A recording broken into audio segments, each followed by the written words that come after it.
In Canada, we understand that a healthcare system you can't afford to access is all but meaningless. Money shouldn't be the deciding factor on your health outcomes. In the same vein, I worry about the huge impact a lack of money is having on access to justice. Question to the Minister of Justice.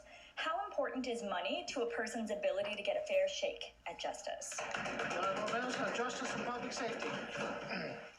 Thank you, Mr. Speaker. And access to justice is one of the most important things we can do for victims, Mr. Speaker. And when we, luckily here on the island, we don't have an issue with the access to justice as they are having right now in other provinces, Mr. Speaker.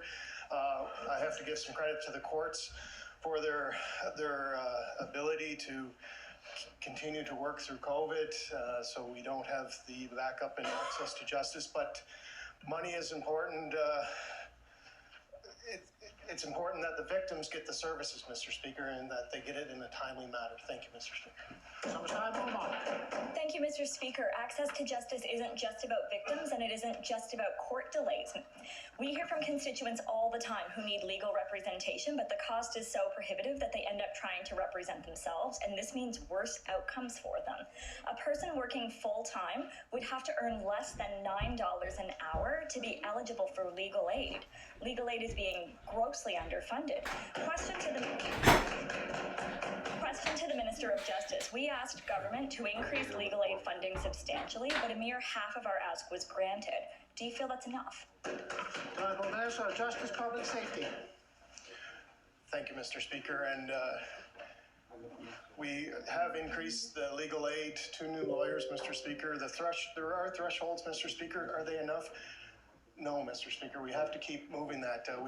We're in negotiations with the federal government, Mr. Speaker, for more support from the federal government. They have to be a playing partner with us here, Mr. Speaker, so access to justice for all is equal. Thank you, Mr. Speaker. Thank you, Mr. Speaker, but it's not equal right now. A mother of one working full-time would still have to be making less than minimum wage to qualify for help.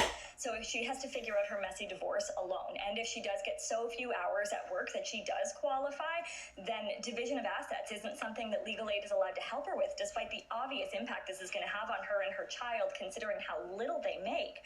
Question to the Minister of Justice. Why does government leave so much outside the scope of what legal aid can help with? Minister of Justice, Public Safety. Thank you, Mr. Speaker. There are resources, Mr. Speaker, at the Family Law Center that we can help provide for mediation on these cases, Mr. Speaker. But can we do more? Yes, we have to do more. We have to continue to help families, help single moms, like the examples that she gave, that their access to justice is fair and adequate. Thank you, Mr. Speaker.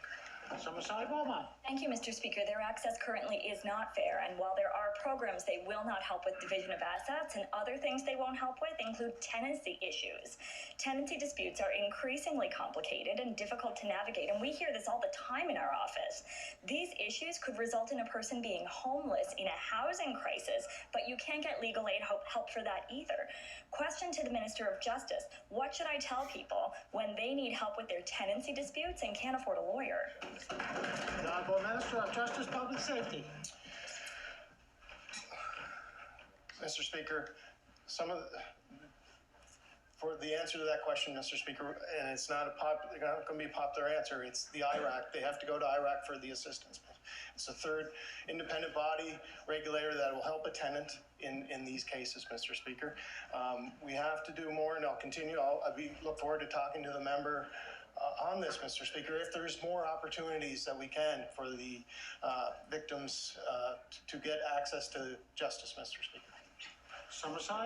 Thank you, Mr. Speaker. It's not a popular answer because it's not correct. IRAC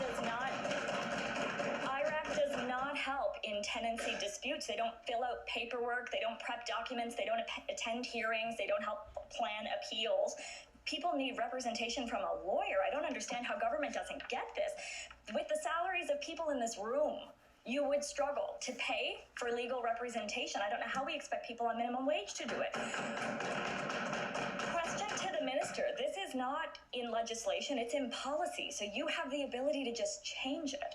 Will you increase the scope of legal aid to reflect the things that Islanders actually need legal support for?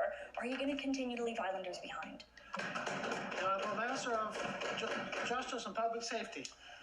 We'll take a look at this, Mr. Speaker, see if we can change the thresholds, Mr. Speaker, and we'll do it with discussions with the federal government as well. Thank you, Mr. Speaker.